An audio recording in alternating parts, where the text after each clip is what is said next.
All right, I guess it's going. I won't do a countdown. Actually, we'll do a countdown because I don't have my headphones. I don't know what I'm doing. I'm unprepared. It's too early, guys. It's 8 a.m. here. Who the heck is awake at 8 o'clock in the morning? Where's my countdown? 30 seconds countdown.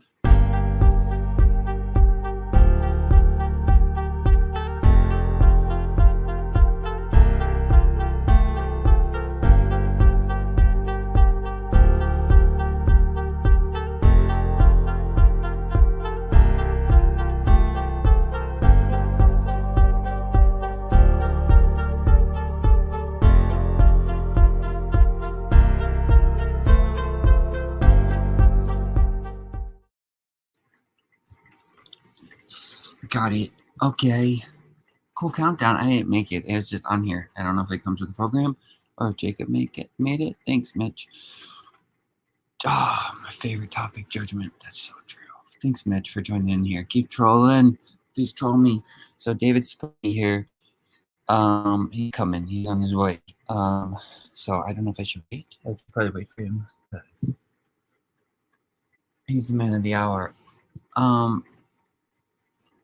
There he is. Sweet. Hey, man. Hello. How's it going? I'm doing pretty well. Yourself? I'm good. Does that work better? Yeah, that does work better. I am doing very well. Glad to be talking to you. Yeah, me too. I'm excited. I think this is the first time we've spoken, right? They're in messages. We talked on the phone just a little bit. Yeah, but I mean, like, I don't think we've been on a stream together, right? Have you? You've No, been in the comments, no. bro, haven't you? I've been in the comments while you guys were talking about other stuff. Yeah, I think I remember you. What are you guys doing, judges?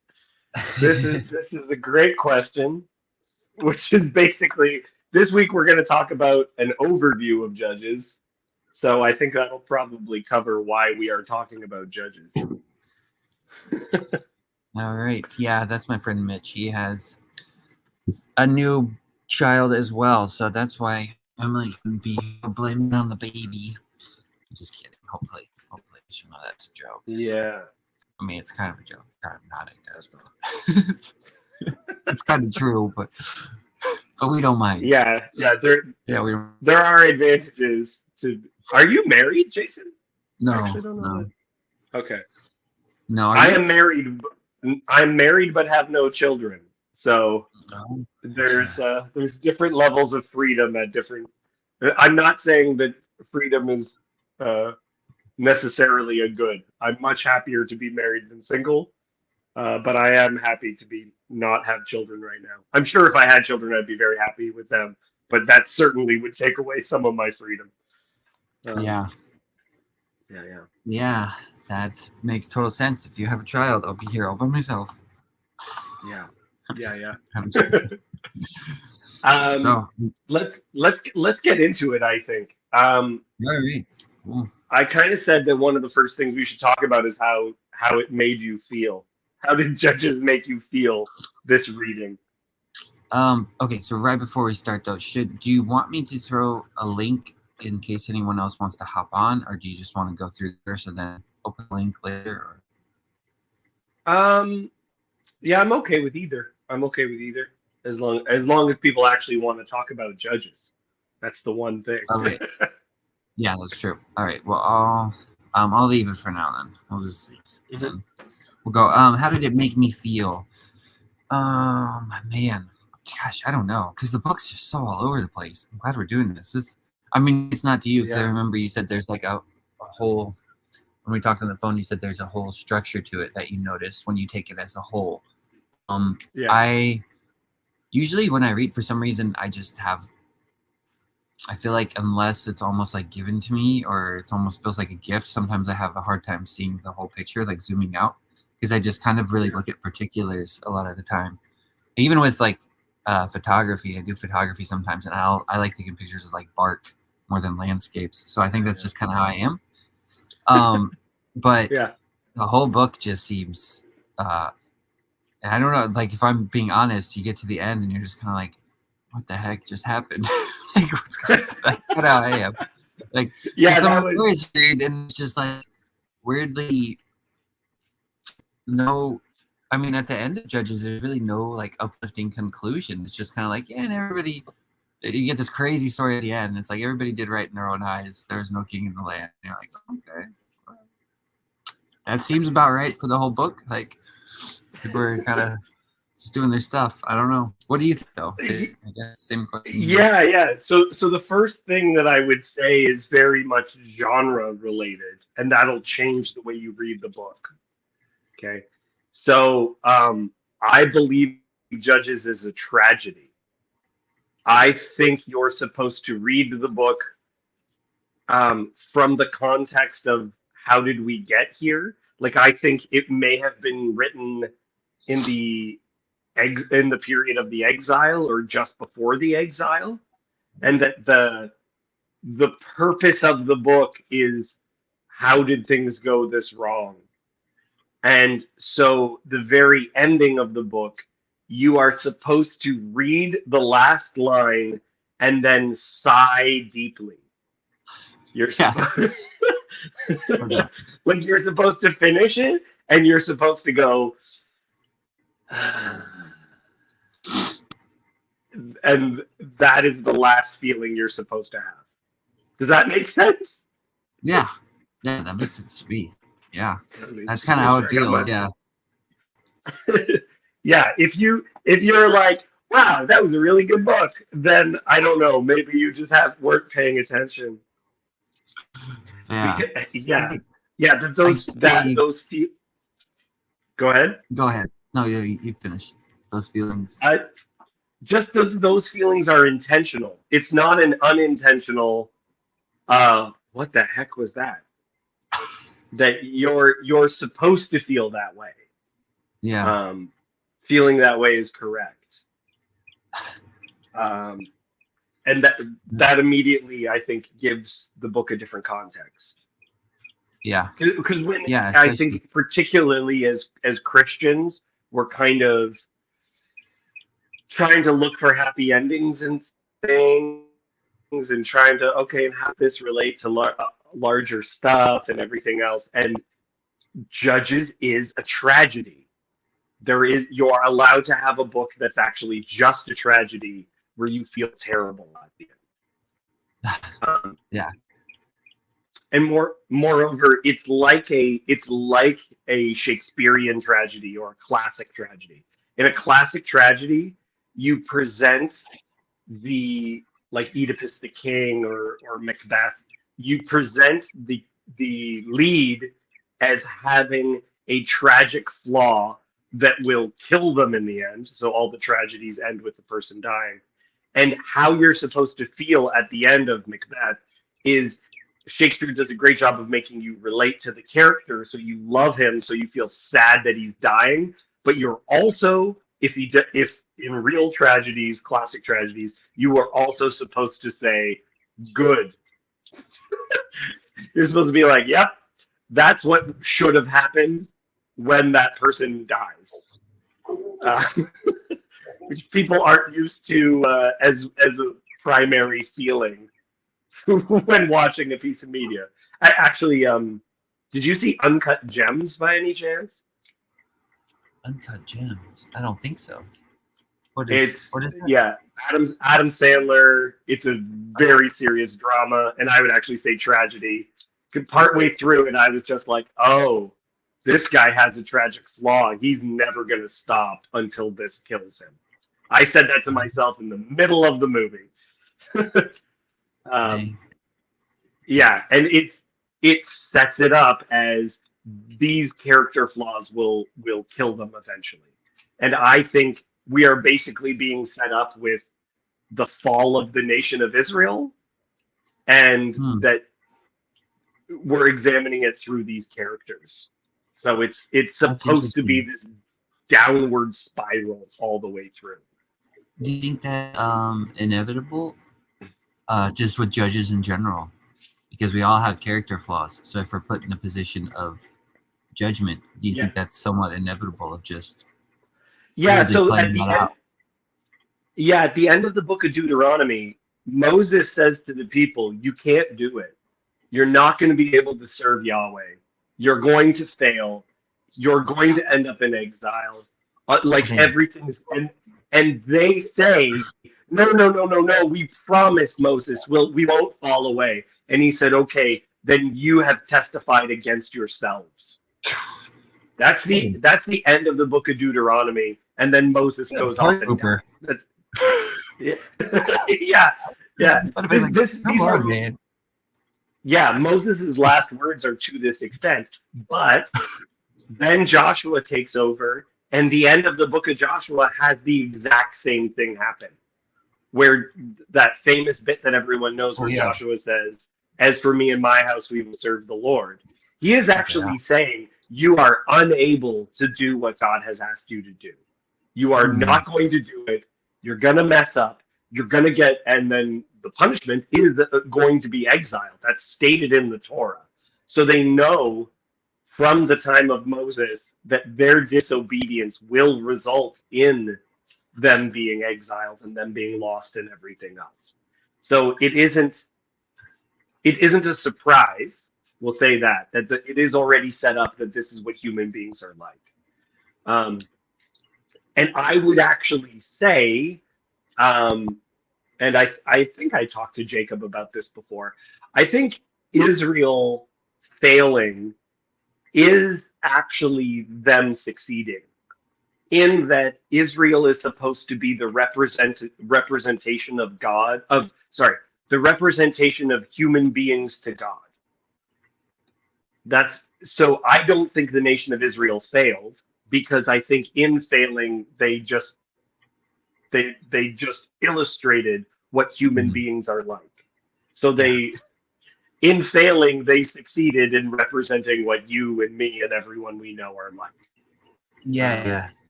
I think I would agree. I mean, that's why there's something really haunting to me that's always about that passage. It gets repeated in the Gospels.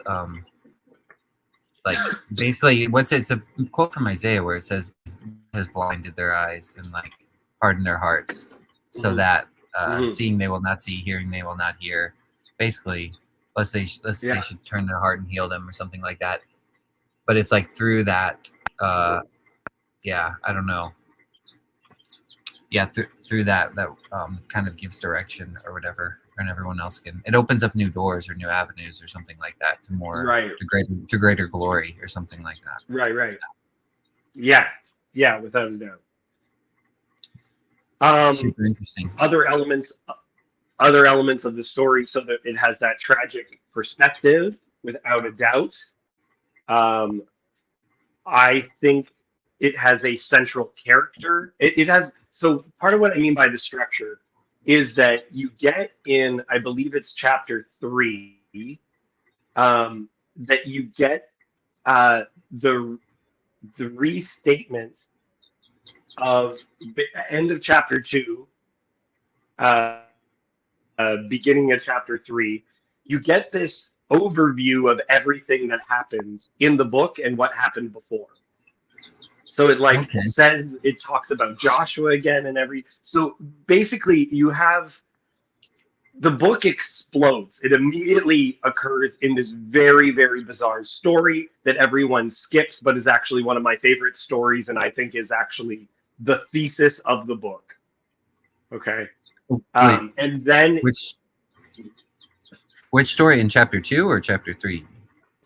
No, okay. So sorry, I'm just talking about structure. We'll talk about the first story in a second. But so it explodes into the narrative, just immediately going after the death of Joshua.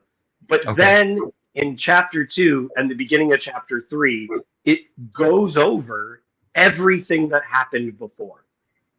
It talks about Israel in the desert. It talks about them with, it talks about what the pattern of this book is, where the Lord raised up judges, is a statement that's made in chapter 2, because it's actually like literally, how do I explain it? If you watch a Netflix documentary that's like several episodes, the end of the first episode does a preview of the rest of the show. You know what I'm talking about? Which is kind of like, this is what's later going to happen on Mhm. Tiger King or whatever it is, Wild Wild Country or any. If you watch any of those documentaries, the first episode of that documentary, like to kind of hook you, tells you all of the things that's going to happen. So you have Yeah. some kind of a preview, and that's actually what happens in chapter 2. Chapter 2 tells you what the pattern is that the people that God raises up judges and the people turn away, and like it gives you that pattern. But it starts in this insane story. Then the introduction finishes. We get the first half of the book, which is all on these characters of judges. Like each section is about a different judge. Yeah. Then we have the center of the book is on one judge who is the epitome of all judges, and that judge is Samson. He's the last and most. He's the most archetypal. He's the most what he is. He seems the most memorable to me. I thought I had heard that the center of the book was actually Gideon, though. Is that wrong? Or? I always remember Samson the most as well, but yeah, I think that part of what I'm saying is actually literal. Like what I mean is the book itself is 21 chapters, and literally the center of the book is the story of Samson. Oh, gotcha. Yeah, that makes sense. Yeah. So let's roll with that. Like, yeah. So it goes on, and it goes on for multiple chapters.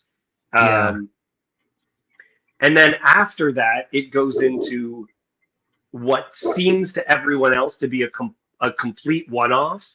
Like, it then goes into this very bizarre narrative. But I think, again, is actually really, really well constructed. So let's go from the beginning of the book, because this, to me, is the thesis of the book. Let's do it. And it's a story that if you ever read this book, you moved past and didn't talk about anymore. And it's just, it is my jam. Okay. Yeah, let's dig into this. This is super interesting. I'm like, yeah. I feel like a lot of these stories are like that, though. You read it and you're like, let's not talk about this. This is, I don't know what to say. It's extremely strange. But yes. All right. Let's do it. Okay, here we go.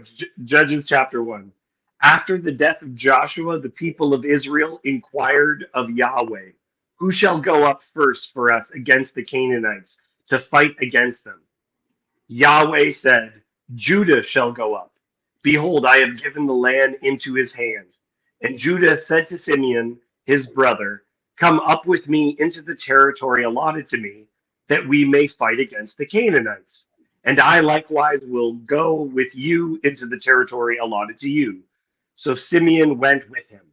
Then Judah went up, and Yahweh gave the Canaanites and the Perizzites into their hands, and they defeated 10,000 of them at Bezek. Okay, ready? Here's the most amazing story. They found Adoni-Bezek at Bezek and fought against him and defeated the Canaanites and the Perizzites. Adoni-Bezek fled, but they pursued him and caught him and cut off his thumbs and his big toes. And Adoni-Bezek said, 70 kings with their thumbs and their big toes cut off used to pick up scraps under my table. As I have done, so God has repaid me. And they brought him to Jerusalem, and he died there. That's the picture that I asked you to put up. Yep. The picture for the thumbnail is Adoni-Bezek without thumbs getting his toe cut off. That's which even in our image, because the top is like we're in the middle. Top, you can see a little bit. You can see over there a hand without a thumb. Pull it up. I don't know how to pull it up in front Yeah, of us, how do but I do this? Down here, you can see there's like a chisel on his foot because they're about to cut his toe off. This is yeah, the I don't know what beginning that. of the Oh, book. that kind of. Let's see. There we go. That works a little Yeah, better. Yeah. yeah. You can Yeah, can the way see they're they're cutting, about you to. sent me this picture, and the way they're doing it with that chisel too. I'm like, well, I guess that's how you do it. I didn't really think about it. It looks pretty. It's intense though. Well, sometimes it shows them with like an axe, and I'm like, how do you get that specific? Like, you got to be really good with I an guess you'd axe have to to do make it with sure a you only chisel. get. Yeah, yeah, yeah. Yeah. Well, it's better than like trying to saw it off or something. I'd rather have the little, just get the notch and get it over with. One and done. What is Yeah. this? Oh, wrong one. There we go. I'm figuring this out. Now, okay, so for me, I believe that this is the thesis of the book. It's such a bizarre story, but I think that it sets us up for the rest of the book. Because the beginning story, the original Roomba. I guess because they're grabbing scraps. Yeah, yeah. No, yeah. Well, and I. That is a great. These are great comments. Thank you. I think first off, they're turning him into a dog. Is what we're supposed to get out of that image. That he's basically turned like. If you're. That makes sense. Why do I have? Yeah, if you imagine someone holding a sword, they wouldn't be able to do it without a thumb. You know what I mean? Like you'd you'd grasp it no better than an animal could. And Yeah. I've heard, I don't know if it's true, that you basically can't walk or run properly if you lost your big toe. Like, it's so important for balance. Yeah. I've heard the same thing. Hezi mentioned to me too. It's like it was almost could be seen as a mockery thing too, because when they're supposed to gather scraps, they can't really pick them up without their thumbs either. So yeah, I mean, I guess you still could, kind of like chopsticks or something. You'd have to pinch it, but so it's kind of a way to mock them too, have them under the table trying to pick up scraps of food and they can't even do it. But the image of under the table to me is dogs. Like a dog. Yeah. Yeah. Like, we're so used to, like, I give my dog a bowl of food, but I think back in the day, people would just drop the scraps off the table. That's what the dog eats. That's what I do. Right? Yeah. But so I think that the book sets itself up. What is Adonai Bezek's response to when they cut off his thumbs and his big toes? What is his response? He says, "The Lord, as I've done, well, 70 kings, figure 8, 70 kings I've done this to, as I've done, the Lord has repaid me." And then he dies in Jerusalem. Yeah, as I've done, so God has repaid me. Yeah, as I've done, so God has repaid me. It's when you first read it, it's so bizarre because his response to getting his thumbs and toes cut off is to say, "This is just. This is what I deserve. Yeah. This is God's justice."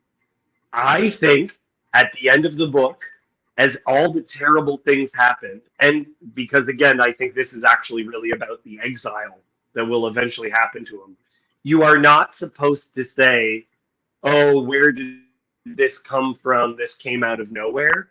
You are supposed to say, "This is exactly what I deserved. We deserved this." Yeah. We were like, this is exactly what, and more specifically, God has just done what should have happened from the get-go. And that's part of the function of the end story, which deliberately is a retelling of Sodom and Gomorrah. Did you notice that? Yeah, it's almost the same story, except worse. It's like because I think the reason I say it's worse is because they already have, or you would think they already have the story of Sodom and Gomorrah. I mean, it was probably lost Yeah. at this time because I don't think everybody had a copy of it or something. I mean, it wasn't lost, but I mean, living in the land of Canaan, they probably weren't like reading that story every day. But I would say it's probably worse because it's like you've already been warned, like Right. now you're repeating. Yeah. Yeah, I think So, absolutely 100%. You are supposed to think this is worse than Sodom and Gomorrah. mhm. It's like someone asked the question, how bad was it in those days? And the answer is it was Sodom and Gomorrah bad. So you tell a Yeah. story where the people of Sodom are actually Israelites, right? Mm. It's Yeah. it's Yeah. literally saying we were as bad as Sodom and Gomorrah in those days. Mhm. Yeah. But in at least in the Sodom and Gomorrah story, God intervenes and stops it from happening. In this story, so the bits that are the same as from the Sodom and Gomorrah story, guy is traveling, meets someone in like the downtown, and he says, "Please turn aside to me." Takes them inside. All of the men go to the house. They demand the your visitor send them out that we may have sex with them. Yeah. Right? That's this. It's literally the same wording as from the Sodom and Gomorrah story. Hmm. They offer instead the women, and that's where the story departs from Sodom and Gomorrah, because while Lot is saying, "Take my daughters instead," the angel steps out and blinds all the people so that they can't find the door, and then they escape and everything. But in this version of the story, um, they throw the woman out, and she's defiled all night until she dies. So it's worse. Yeah. It's much worse. Yeah, that's the thing too. It's like you read, or at least that's how it is for me. I read these stories and you just kind of read them. But if you actually try to put yourself in some of these stories, you're just like, what the heck? This is insane. Like that this actually Right. happened. Like for Right. that to actually happen, like in to a woman, like she just literally is raped to death, is just like absolutely horrifying. And some of these other stories too, like even just there's one mention where I think it says like 3,000 men come out to see Samson or something. Just Yeah. And I'm just like, and I paused for like this time when I was listening, because I was listening through it before this, and I kind of paused and I was like, that is a lot of people. Like it's just like Right. that is, yeah, it's crazy that escalates that much, or 300 Yeah. foxes. It's like, what the hell? How long does That's it one take of the to get bits that I 300 find. foxes? That's what I also have wondered. Like, is that supposed to be over the course of time? Like, he couldn't Yeah. have done that all in one sitting, right? Yeah. Um, I mean, the easy way to say is like, oh, it's just symbolic or something. But I'm usually always like, I think it's both. It's kind of how I read it. I'm like, I think it's probably symbolic, but it's also, I don't know. It's more fun to take it literally, I think, because it's more, yeah, I don't know. yeah. Take it seriously. Take it Yeah. seriously. Yeah. So I don't know if this is true. I think that you could read a specific chapter of Ezekiel as though it's about the book of Judges, but like literally the history of Israel. So it's Ezekiel 16. But I think it. So good. That's like one of my favorite chapters in all the Bible. It's so good. I reference that all the time. Yeah. Okay, awesome. So this section, I want you to think about it in context of what we are talking about.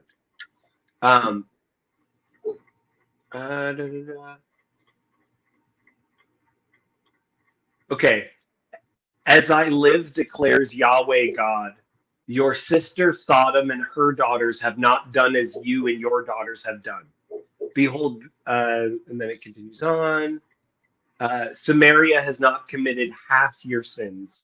You have committed more abominations than they, and have made your sisters appear righteous. by all the abominations you have committed. Bear your disgrace, you also, for you have intervened on behalf of your sisters. Because of your sins in which you acted more abominable than they are more in the right than you. So be ashamed, you also, and bear your disgrace, for you have made your sisters appear righteous. So if you take the ending of Judges, that is literally true. Because you have this story that is supposed to look like Sodom and Gomorrah, but it ends, first off, the city of Sodom is full of Israelites, and that this is that it ends worse than the Sodom and Gomorrah story. So it literally is setting it up as worse than the worst that humanity could be in the book of Genesis. That's what we're dealing with as to what human beings are like. Yeah. So you can imagine that at the end of that realization, you sigh. It is a tragedy. It's a tragic reveal. Yeah. Yeah. It reminds me of when Jesus says in the Gospels, he says, in the judgment, Sodom and Gomorrah will rise up and condemn this generation. You know, it's just, it's basically exactly what Ezekiel 16 is saying. It's saying, you're Sodom by word in your mouth, but you've justified them by creating more, being more wicked than they. I think about this chapter a lot. This was a big theological shift for me, because I was just like, if flash forward to Christianity and you have something like Christ came in the world to save sinners, of whom I'm chief, it's like then you're kind of stuck at that point. Yeah. Right. No. I think you're exactly bang on, and that's a major. That's what you're supposed to take away from these passages, and that's exactly what I was saying, that Israel failing is them succeeding as a representative of human beings. This is what human beings are like. And so you need to see how bad it gets. You really, really need to see how bad it gets. And that's also, to me, functionally what the dismemberment is about. The dismemberment is a representation of the fact that if you see Israel as God's bride, then to see the because it's difficult for us to understand. A concubine was a kind of wife. So even though she's not fully a wife, she's a concubine. I think within that time period, she would have been seen as a kind of wife. So the partner of the Levite is cut up into pieces. So I think it's a story. Like, again, the book begins with a story of dismemberment, begins with Adoni-Bezek being dismembered. And then the book ends with a story of dismemberment. Right? So you have bookended stories of dismemberment. So I think you're supposed to see them in light of each other, that this is exactly what we deserve. This is like literally what Adoni-Bezek says. This is what I did. I was worse than these nations. Like, again, interpreting it also through Ezekiel. I was worse than these nations that I was sent to kick out. They didn't do half the practices that I did. And so now they are dismembered. They are the one, and that actually occurs in the story of the unfaithful bride. Is it says all of her enemies gather around her and tear her up. They have their way with her and they tear her apart. That's what happens so like literally it seems like the fate of this woman is the same as the fate of the woman that's in Ezekiel 16. It's the same thing. Wow. Yeah, that's really interesting. Yeah, because even at the book of Judges as well too. It's I think you have the part where she's cut into pieces, the concubine, bride, whatever. And then after that is when it talks. I think it even says specifically like they come together against Benjamin, the body. Like it talks about the body of Israel. It's like they come together against Benjamin, then they find Benjamin's cut off and like this stuff. So it talks Yeah. about the body being like broken up and divided and stuff. Right. Should we have one nation cut off? Yeah, Yeah. exactly. And that somehow by seeing this dismembered woman cut into Mhm. 12 pieces, they realize the people repent. So it like to me it is like when Jesus says compares himself to the snake in the wilderness, right? The bronze serpent, because you look on a representation of what you did. You did this. This is the consequence of your sin, right? And so the dismembered woman is, you look upon it, you realize that this is our fault. And I don't know if this is intentional, but the ending of Joshua says, as for me and my house, we will serve the Lord. And instead of it being like, I think Joshua is setting up this idea that the nation is held together by families, like those individual families seeking after God, but instead how they want to move forward is by having a leader. You just give us a leader, he'll take care of it. Yeah. And it's like, no. The righteous, you can't outsource godliness. You can't outsource morality. You have to do it yourself. Yeah, that's really good. Yeah. And so basically you have the consequences of people trying to outsource it. And so that also is setting up their desire for a king. Mm-hmm. And people, even right now, people don't want to be good themselves. They think that what the problem is, like I've had conversations with older generation, and like older generation will say things like, the problem with your generation is you don't have a Billy Graham. Like I was talking to someone older and they said this, and I was just like, we don't need another king. We have a Joel Osteen. Come on. Yeah. What the heck? I'm just kidding. I just throw that out because he's controversial, but he's probably a good guy. I have a couple of things that I want to share, and I want to hear your reaction to what I kind of said, because I blurted on for a while. No, keep going. You're on the roll. This is great. Do you think that makes sense, that it lines up, and you would agree? Yeah, it totally does. That's really sobering that you bring up, that as I have done, so God has repaid me. When you were talking, it made me think of just, because like the part you referenced in Ezekiel, they fall into harlotry. That's what kind of continually happens in the book of Judges. It's like sin, discipline. What was it that Joseph said to me? Like a pattern of sin, discipline, repentance, deliverance, like the pattern of that.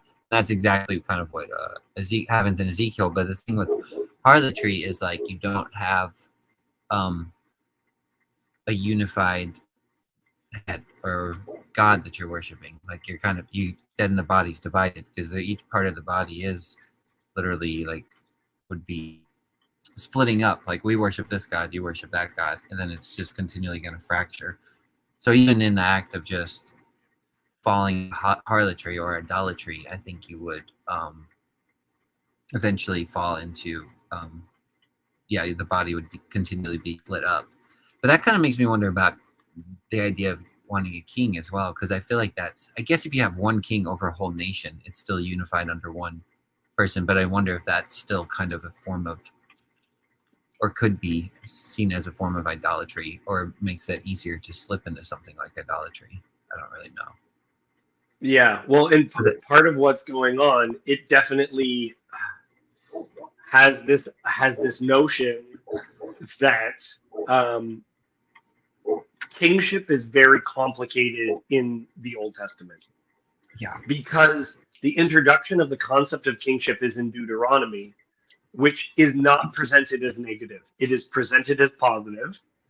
And actually, if you read that chapter, that is continuously referenced in First and Second Samuel and Second Kings, where the failures of the kings are literally spelt out through what the kings should have done, as Gotcha. what they're supposed to be like. And when the kings Yeah. are initially introduced, they're introduced through the people's disobedience, right? They're already seeking God, a king in a bad way. Yeah. And if remember, First Samuel happens right after Judges, so the first king, Saul, is from the tribe of Benjamin. So that genocide of Benjamin, remember, when Saul is chosen to be king, he said, "I am from the least of the tribes of Israel," because he's a Benjaminite. Yeah. It's like right before this story, his group was genocided, and God, for the first king, literally picks the worst of the tribes. Like, Yeah. it's, again, this image that I was saying of God is actually picking Israel not in spite of their failures, but that their failures are God's interest. That is extremely interesting. And Gosh, the way that he states it in Deuteronomy, he says, "I didn't pick you because you were the most of all the nations. You were the least. You were the most pathetic. That's why I picked you." Yeah. And again, exactly what you said is that within the epistles, everyone should have this in mind, that I am the worst of sin. Christ came to save sinners, of which I am the worst. Yeah. I'm the worst. Because I think he even does that when Saul from the tribe of Benjamin, the first king, when he the kingdom's taken away from him. I think God says something to him like that, like, when you started out, you were little and humble in my sight, and then you fell into like arrogance and pride. Yeah. So even in his own sight, he was kind of, he knew he was not stuck of like the worst of sinners. Yeah, exactly. That's interesting. That's super interesting. Yeah. Wow. Yeah, I hadn't even thought of that before. That comes from that tribe. Okay, I have a couple of other things. Go ahead. Right, and that's exactly why he says that statement. It's also very interesting because the people who go to put down Benjamin first is Judah, and David is from the tribe of Judah. Yeah, the interplay with Benjamin and Judah is fascinating. Yeah, and so that even continues.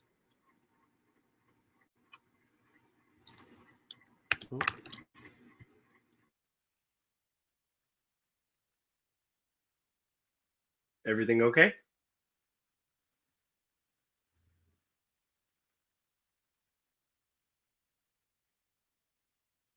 Oh, you're muted now. Is that it's all right. Is that all right? Is it going better now? Okay. It was like it's reaching up really bad for me. I don't know. Hopefully it's okay now. Okay. All right. Sorry. Keep going. I'm listening. Yeah, you can see, I think, also why I love this book so much, because if you're looking at it as people you're supposed to emulate, it's like, what is the point of this? And Well, I don't know. Okay. Maybe, I guess it might be my connection. I don't know. If it showed on my screen, it showed you popped off and then came back on real fast. I don't know what happened. Okay. No, it might be mine. Who knows? StreamYard sometimes gets a little glitchy, but usually after a minute or two, it'll work itself back out. But I don't know. So okay. But you were saying, you said you can see why you love this book so much. Why I like this book so much. It is, when you look at it in this context, it's very well constructed, and literally that last line, you are supposed to sigh deeply. It knows how to end something horrible, and it knows that it's horrible. That's the thing, is that I think a lot of people read this book expecting moral exemplars and are constantly disappointed. And it's just like, but when you watch a tragedy, you're supposed to notice those things and be saddened by it. Yeah. You're not supposed to, like, people are literally, I think, looking at it wrong, where they're not noticing what it's supposed to be. I have a section that I want us to talk about next, because I think there's a section in here that I don't know if I hinted at this already. I think this book we should reflect on every single time we're about to vote. Okay. All right. I think the issues of democracy are clearly, because to me, again, the judges are actually good they're not bad representatives. The judges are good representatives of what the people are like. So when the people suck, what does the leadership look like? Gotcha. Yeah, that's interesting. So where is it? Is there a certain? Turn with me to Judges 9. Let's do it. Judges 9. We got there. Abimelech. I don't know which one. I don't know how to say it.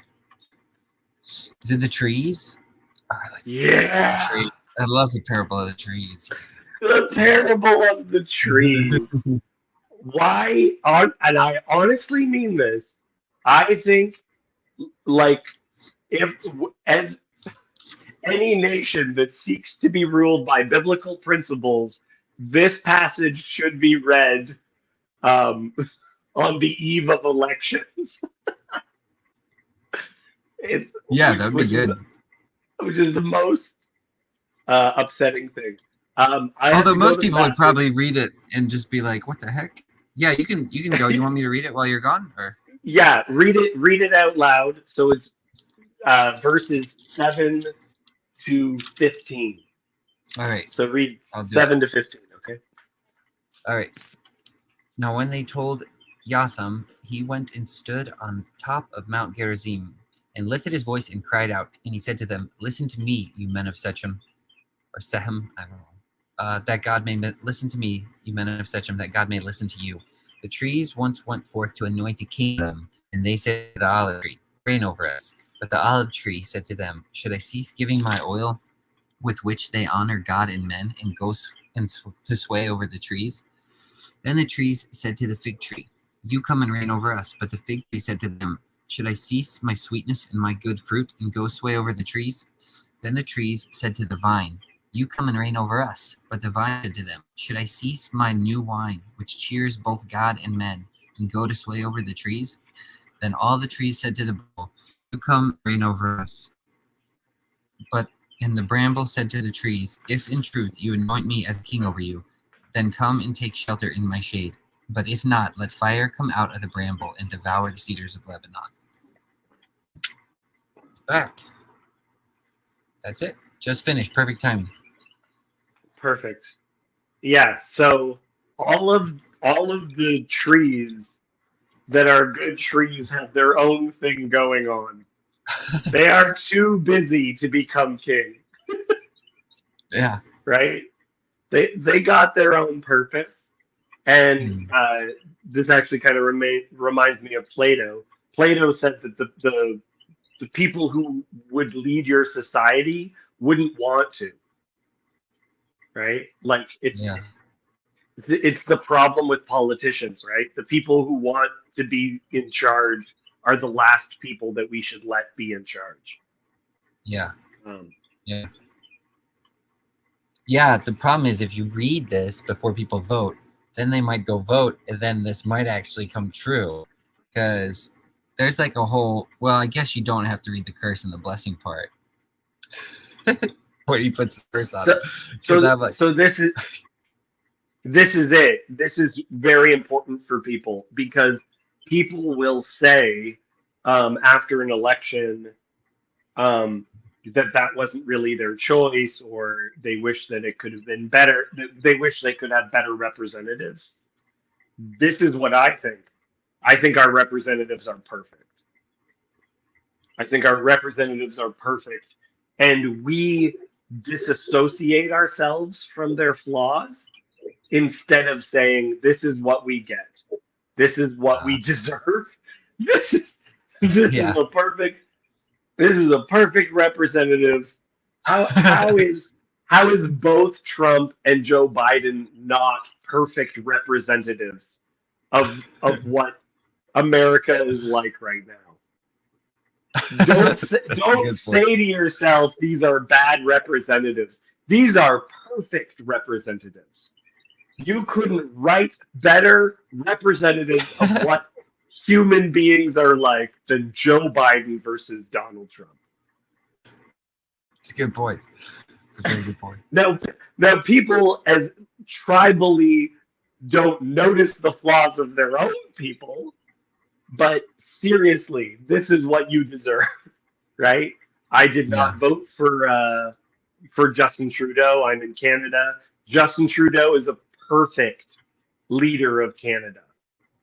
He's terrible, but in all the ways that he's terrible, he is perfect. Yeah. It's a really good point. Yeah, it's like we're all people with IQs of 20, and then being like, "Oh, our leader is so stupid. He has an IQ of 30." It's just like, what did you? He is the best of you, and the best of you is still terrible. Yeah, that's a really good point. Thought we'd be knocking it that we deserve a representative with an IQ of 200. We don't deserve that. We deserve exactly what we get.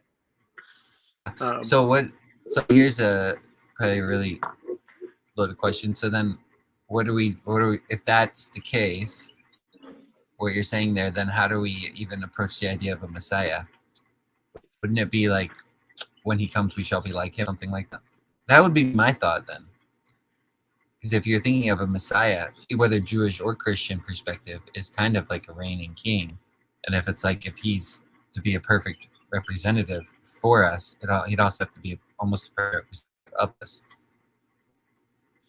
Yeah, see, that's a very interesting thought, because that notion exists within Judaism. The notion that if to get Messiah, you could actually get Messiah to show up by fully keeping Sabbath, right? That's interesting. That one of the reasons why, like in some strains of Judaism, one of the reasons why Messiah has not come is because we aren't following the law. Oh, that's really interesting. Yeah.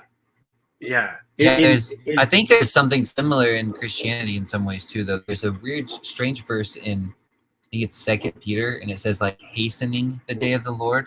Almost you can bring it closer to you through, I think he says through holiness or something. But then you have the idea in Revelation too, where the bride, what it says, she makes herself ready by washing her clothes white in the blood of the Lamb. Right. Yeah, it's an interesting image. Even so, there's distinction made between Messiah ben Joseph and Messiah ben David, and the son of David. It sometimes is even said that if the people are unrighteous, then we kill the Messiah. We don't. He doesn't rule over us. Like the image of to what extent we make ourselves ready, the importance of that it's just like the rejection needs to be part of God's plan if God's plan is to work, because he needs to know what human beings are like. This is what people are like. Wow. Did you notice any images repeating, by the way, throughout the book? Any images? There's a famous line which is repeated over and over again, and I think it actually appears more than people think it does.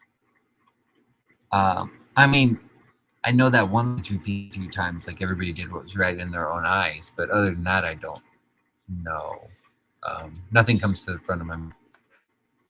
Okay, so this again is getting into the well-structured nature of this book. In the first half of the book, it does not say that everyone did, that the people did evil in the sight of God or in the Lord's sight. Yeah. It says that they did evil in the eyes of God. So the So what does first that mean? half, so it means the same thing. It's according to what God sees, right? So it's according to his sight.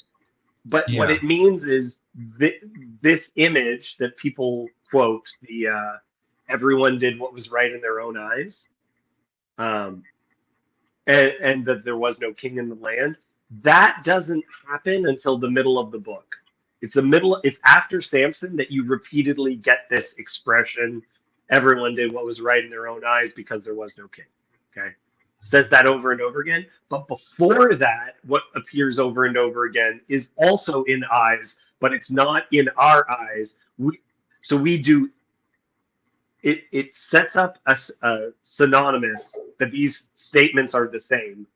To say evil in God's sight, evil in God's eyes is the same as good in our eyes. Those are the same thing. Okay. Okay.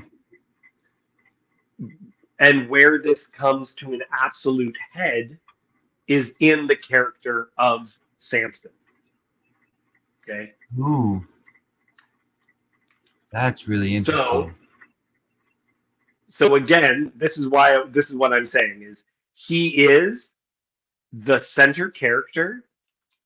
He's the central character in that story, literally in the middle. And let's switch over to when Samson comes in. So I think it's Judges 14. Judges 14.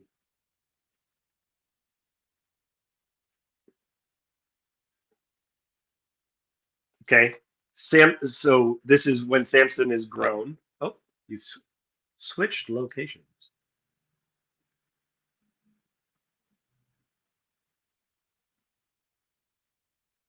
Are you back? Sorry. Yeah, I was glitching up again. I think it might be my internet, so I thought I'd move. But last thing you mentioned was I heard you mention was you were talking about the eyes and where it comes to a head is in the part with Samson. That's right. So switch to Judges 14.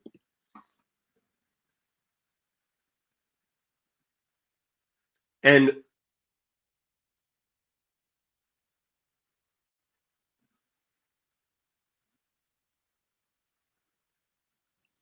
I'm getting it. making Had to you grab my run book. back and forth. Yeah. Okay. Judges 14. And read the first 3 verses. 14, the first verses. Now Samson went down to Timnah and saw a woman in Timnah of the daughters of the Philistines. So he went up and told his father and mother, saying, I have seen a woman in Timnah of the daughters of the Philistines.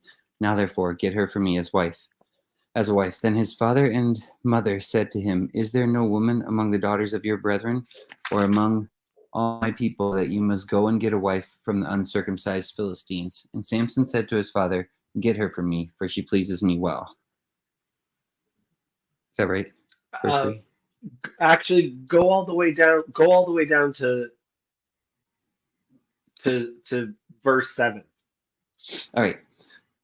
But his father and mother did not know that it was of the Lord, that he was seeking an occasion to move against the Philistines, for at that time the Philistines had dominion over Israel. So Samson went down to Timnah with his father and mother, and came to the vineyard of Timnah. To his surprise, a young lion came roaring against him. Oh, and the spirit of the Lord. Sorry. Oh, okay. Sorry, pause No, sorry. 1 second. Let me just make sure Yeah. I got this right. Da-da-da-da. Yeah, sorry. Just skip to verse 7. Oh, skip to verse 7. All right. Yeah, Then he skip went to down verse and talked. Then he went down and talked with the woman, and she pleased Samson well. Is that it? Yeah. I don't know. What is the Then he went down and talked with the woman, and she was right in Samson's eyes. Oh, okay. Mine So says that's she pleased him well. Yeah, that's weird. It's probably yeah. yours is probably more accurate. Yeah. So this is interesting. So verse 3, but his father and mother said to him, "Is there not a woman among the daughters of your relatives or among all your people that you must go and take a wife from the uncircumcised Philistines?" But Samson said to his father, "Get her for me, for she is right in my eyes." So evil in the sight of the Lord is how wrong appears before the story of Samson. So the eyes are used repeatedly to speak of evil in the sight. Right in eyes begins with Samson. Literally, he picks these foreign women because they are right to him in his own eyes.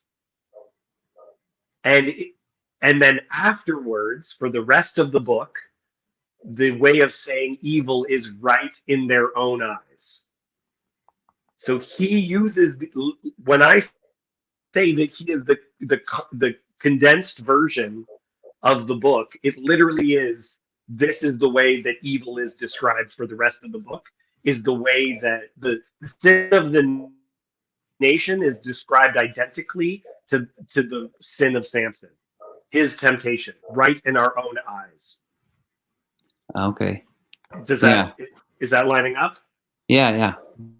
What happens to Samson? He gets his eyes plucked out. Am I there? This is dramatic irony.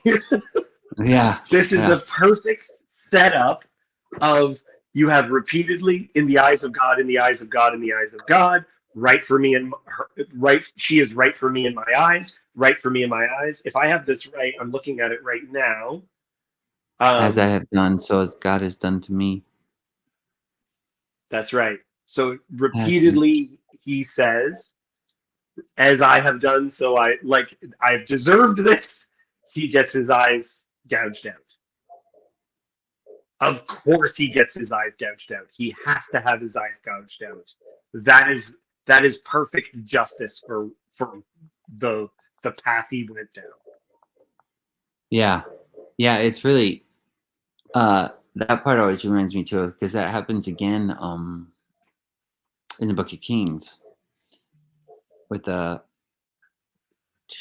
what's his name? Gosh. It's not Zerubbabel, I don't think. Can't remember which one it is. One of the kings he gets. Why can't I remember his name? But he gets his eyes plucked out by the king of Babylon as well. It's really, really similar to the Samson story, like almost exactly the same. Yeah. But yeah, that's really interesting. I never noticed that before. That's crazy. When you notice it, so part of it. Foxy, calm down. Sorry, my dog is going crazy. To me, I was trying to find that statement, the eye.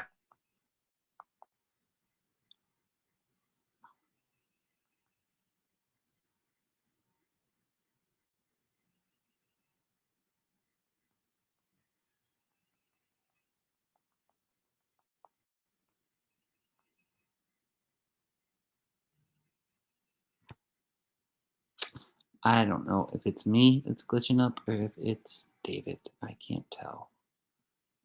Someone could please comment. Let me know, because I'm not sure. Hey. Sorry, I got a phone call. No, that's fine. Okay. That's fine. I thought I was glitching up again, and then I was like, you disappeared. And I was like, I don't know if I'm still glitching up or if it's him. No, it's all good. Okay. So I was trying to find that statement, how many times it appeared, right in their own eyes. And when I was looking for it, the first time it appeared was in Samson's story. Wow. So that's how I was like, wait a second. And then as I went through the book again and again, I was like, wait a second. Right in the sight of God like that people did evil in the sight of God. I'm like, what are the odds that that is not what it's saying? What if it is literally the same wording but related to God's eyes? So the importance of eyes of um, as I know people that we find interesting have mentioned attention, like the importance of attention, and that Mm. what comes to the front as far as attention goes, the attention of God, the intention of us, and the intention of our leaders, and how those things relate to what our actions are. And in the end, the biggest success of Samson's entire career comes at at his death. It's Biggest not the biggest what comes at his death?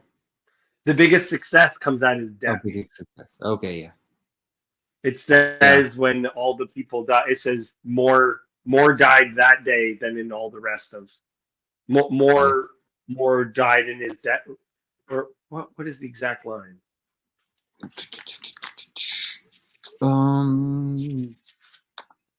So the dead that were killed. So the dead that were killed at his death were more than he had killed in his life. Is what mine says. Yeah. Are you Yeah, reading so ESV? Yeah, I usually Okay. do Yeah. ESV. Yeah, I like ESV. It's good. Mine's NKJV, so it's probably a little different. But Okay. I also do a thing where if it's throwing off, it's just to remind me whenever I see the Lord, if it's all caps, I usually say Yahweh. oh, okay, yeah. Because it sometimes when you're reading, to me, you can see God more as a character, more Yeah. involved. That's Oh, my okay. personal Gotta be my careful with personal that. Saying the feeling. name of the Lord, you're gonna get banished to the wilderness like Lilith. I know. Utter that I know. name. Yeah, when I was talking with Jacob, he was fine with me using it. He said you could use it. Okay. Yeah. It's just Jacob wouldn't use it. So I think it's right. Yeah. So after this, I think we have a full structure of the book, an introduction that immediately hits us with. We are immediately shown the themes of the book. Then, where the thesis, what I have done, like I deserve, story of dismemberment. A brief introduction that literally does an overview. The Lord would raise up judges, and then we get to the actual story of the judges. The first half of the book is about these characters. Then we have a central character of Samson who embodies all of them, but also perfectly embodies all the people with his eye business. And he's a tragedy. His story ends in tragedy. And then we get an end story so horrific that it makes Sodom and Gomorrah look like Disneyland. Yeah. You'd rather have been in Sodom and Gomorrah than in Israel in those days. And then you get literally the last line of the book, and it's setting us up perfect for the kings to come from this worst of tribes. And then the very end of the book, describing something terrible. And the people of Benjamin did so and took their wives, according to their number, from the dancers whom they carried off. Then they went and returned to their inheritance and rebuilt the town and lived in them. And the people of Israel departed from there at that time, every man to his tribe and family. And they went out from there, every man to his inheritance. In those days, there was no king in Israel. Everyone did what was right in his own eyes. Yep. And then you end the book with what is not written, but I believe implied, by going, Yeah. Yeah. Yep. That is the feeling. that Yeah. is very important. They get a party. They get to go carry off those dancing ladies, though. That's a fun part. They're just like, I love how they do it too. It's like some weird loophole. They're like, they're like, well, we made this vow, but maybe if we didn't do this. So it's like they find a loophole in their promises, and they're like, So we're not technically breaking the rules. We can just go snatch some women while they're dancing and carry them away. This is awesome. This book, that's why I don't know. I don't know why people don't read the Bible. I'm like, you read this book and you're just like, what is happening? Like that first story, Well, where and they cut off their big thumbs of their big toes, and it's like, what? Yeah. well, it's yeah. fun. Well, and that's the thing, is that if you're reading this like simple literature, it's like, what the heck is going on? Yeah. What is this? But if you read it as complex, difficult, then I think it makes perfect sense. And it's like, Yeah. yep. Yeah. Well, do you want me to go ahead and throw the link in the chat, or do you want to, or you think we should wrap it up? Yeah. Okay. Yeah. I'll see if anybody wants share to join. Yeah. All right. Let's see if anyone wants to hop on. I don't know if anyone will. I know someone was asking for the link earlier, but I thought we'd wait till we got through what you wanted to lay out and stuff. I did have some questions too, though, because the thing that comes to mind when you get to the Judges, just because of the title too, is the whole part in Exodus too, where God sets up judges like through Moses. And maybe that could be a different Hebrew word. I'm not sure. So you almost think that would make my mind think the idea of being a judge is probably a good thing. It's just the judges that are happening in here. There's just a wildness to this book. It just seems like totally just like the Wild West or something to me. When you get to the Book of Judges, it's just like, I would be surprised if it's the same word. oh yeah. But we can find out pretty quickly. Let's see here. There he is. Whoa. Said you promised. Hey, Mitch. Hey Hey, guys, Mitch. that was fun. That was a lot of fun. Thanks for joining. Yeah, it was a lot of fun. Yeah. I'm glad you're digging into this. Mm-hmm. Do you have thoughts, concerns, ideas? Now, who is that one judge that was like mentioned, like they only get one line? Did you guys talk about that? I had to jump out for a second. No, we didn't. We didn't. Yeah, we haven't. We didn't really, get into each individual judge. I think we're going to talk a couple of times about this book. So I think next time. Yeah. Sorry, go ahead. No. Go. I think he might be glitching up again. You there? I wish I could David? just remember who it was. We haven't. I think he was saying we were basically this. We're gonna try to talk more than once. Hopefully Emily can join us like next time or something. But he was wanting to just give a overview of the book as a whole, right now, or at least some of it. I know there's a lot more to say as a whole too, because like I said, I know in Jewish thought there's not just thought, but they have stuff written about how it's a chiasm, the entire book, and different ideas like that. Yeah, that's cool. That's what Yosef had sent me, but he sent me like a 20-page article. I was like, what was that thing you guys, you were mentioning it, and he sent me the link again. And I was like, I was like, I don't have time to read this, because I did an interview last night, and so I was like, there's no way I'm going to get through all this before I got to get up and do it in the morning. So, but that's what I was saying. I think it seemed to me like he was saying the chiastic structure points to Gideon, but David mentioned that Samson is actually kind of in the middle of the book, and I like what he's saying. How Samson seems to be kind of like the turning point of the where they're no longer looking, they're like seeing differently through the eyes of everyone did what was right in their own eyes. What judge were you meet? Speaking of though, oh sorry, go ahead, David. Yeah, I would. It's interesting. I actually didn't go to a lot of scholarly sources. My insight on that is just listening to the book over and over and over again. Then I'm like, well, there's even like, I would ask the question then, if Gideon is the central judge, like they end on Samson. Samson is the last judge who is named. So that seems to me like it also might give some weight to the idea that's who the central character is.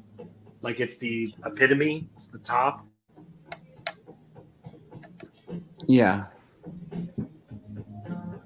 I mean, I like that theory. Yeah, I'm the same way too. I hardly ever get into extra biblical sources. Like I feel like I just read the text, and then if I read the Bible, then if I feel like, okay, well, I've read this, then I might read something else, but usually I just always go to the Bible first. So I don't read a lot of like extra articles or things like that, so I miss out on a lot of that stuff. I'm not saying that's like wrong to do it, just I miss out on it a lot of times. So what's the big difference between them having judges and them having a king? Yeah, I think. Go ahead. Go ahead. No, I was just saying I was doing that same thing. Yeah, well, one of the things is that there's no dynasties. There's no sense that the children of them would take over. That's good. You also have it seems like the Spirit of God empowers these people for a short period of time to accomplish specific things, but they're not necessarily leaders. Like they're not overarching leader characters. Where no, that's not true, because Deborah again is interceding for them.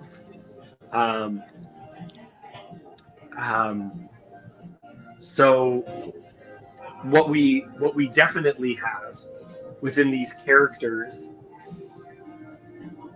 the lack of dynastic thing. So I don't know if I think this is an important character. I think it's Gideon's son. Gideon, they try to make Gideon king, okay? Yeah. And he refuses, and his son tries to become king in his stead. And his son's name is Abimelech, okay? And that's where there's that story where a woman drops a stone and it hits him in the head, if you remember that story. But the name of his son is Abimelech, and do you guys happen to know what that name means in Hebrew? It's a great pun. So Gideon says, "No, I couldn't possibly be king. I couldn't possibly be king. Anyway, here's my son, whose name is My Father is King." Melech is king, Abba is father. So Abimelech is My Father is King. That's cool. That's fun. So yeah, Abimelech. Yeah, My Father is King comes up and says, "I'll be king." Yeah, if my father won't be king. Well, there's a question as to whether or not is that really his name, or does he change his name to that as a way of saying, because he is riding his father's coattails. What's interesting too, I wonder, is he the one that won't kill those two? It's not Oreb and Zeeb. It's what is it? There's like two kings, right? Is it Gideon that captures him? No, sorry, I'm thinking of the wrong story. I'm getting mixed up. That's the Deborah story, where he has a son and he won't kill them. I think that's in Deborah's story. He says, I don't know.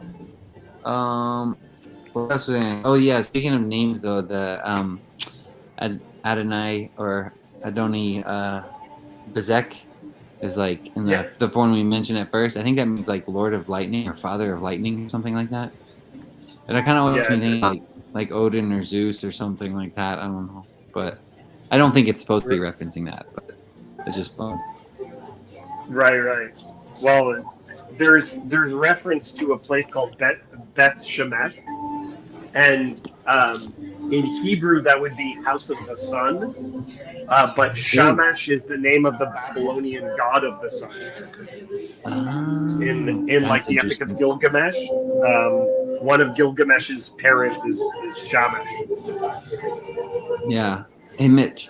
Sorry, Hey. could I ask if you're not talking? Could you maybe mute or something? The music's kind of Oh, loud a little so bit. sorry. I wasn't No, thinking about that. that's all right. I just figured you're probably in a coffee shop or something, but yeah, no big deal. Yeah. That is basically all I really wanted to do as far as setup goes for right now. Okay. This is the beginning of my work day, so I kind of gotta get to it. I'm really glad we had an hour to talk about it though, and I think Yeah. I look forward to talking again, and we'll next time do the first little bit of the book. You just want to do? Are we planning on just reading through chapter by chapter and going with it? What I was thinking of doing is doing like covering the judges. So Okay. we'll do that section, and so if you want to read that section and see if you can And we'll- find any patterns. I mean, if also tell me if these patterns that I've kind of brought forward, if they make sense. Yeah. If it Gotcha. sounds like, yep, that's perfect. That's honestly, especially with that thing with Samson, whether or not there are scholarly articles, I would disagree just because of the eyes thing. The eyes thing is just so perfect. Yeah. Yeah. That's really good. I had not noticed that before. That's really good. Yeah. Yeah, so we'll read the first section and talk about that. Mitch, if you want to join us on that, feel free to read those first ones, and we'll bring you on a lot earlier next time. I will if possible. Yeah, that would be cool. Yeah. Sweet. You got any more Cool. questions or anything, Mitch? Before we go, who was that? Who did you find the judge you were talking of? No, I stopped looking because I figured you guys would cover it in due time. And what is that? The beginning? Is it the one with the ox goad? I don't think he says anything. I don't know. I'm really curious now. I want to I find think it. Jason froze now. You think what? He froze. Froze? No, I didn't end up looking it up because I figured you guys would cover it in due time. Oh, okay. Yeah, I don't know. Doesn't come to mind. We I'm will curious, we will get to it. It doesn't immediately come to my mind. It's interesting with Othniel, who's the first judge, because the first story involves Othniel. Then we take a break. Then we get back to Othniel. Othniel is Caleb's brother, right? Yeah. Yeah. What's really interesting to me, and I don't know. I don't think I have a comment on it, but I maybe kind of ask that question next time if you remind me. But in his story, I'm always most interested in his wife. That says, "Give me the upper springs and the lower springs," and I'm like, it's just a weird, like caveat or mention. You know, it's kind of weird that it's thrown in there. To do a preview, just for things to think about. It's an illegal marriage. The marriage, it's a forbidden marriage. You can't marry your uncle. You're doing the Netflix documentary thing. Yeah. Yeah. Oh yeah, exactly. All right. Coming here up it is again. next time, don't marry your uncle. We're gonna get into it. Yeah, the first, and he's is it bad? Is it good? We don't know. Dun, dun, dun. Yeah, it was. It's obviously bad. Well, not even the upper springs and the lower springs. Could be good. We'll see. Yeah, there's marrying your uncle, and then also he's the first savior figure in this book is a non-Israelite. There you go. Because Caleb isn't, right? So yeah, again, he's a Canaanite, right? That's what I heard. Yeah, which is like I've been thinking about. Yeah, there's so much there. Gosh, because that's a reference to what is that? The Canaanite woman even comes to Christ, and he calls her a dog, and Caleb's name means dog, and he's a Canaanite. Yeah, there's just so much. This book, this freaking book. Yeah, Yep. And yeah, so next time I think we'll talk a little bit about that, and then we'll talk about religious converts and what role they play, because I also think that it's super interesting that the first hero is the first Israelite hero is a non-Israelite, like he's essentially a convert. I think a That's good place interesting. for us to end would be just to read the end of chapter 2. So I'm going to read that. Okay.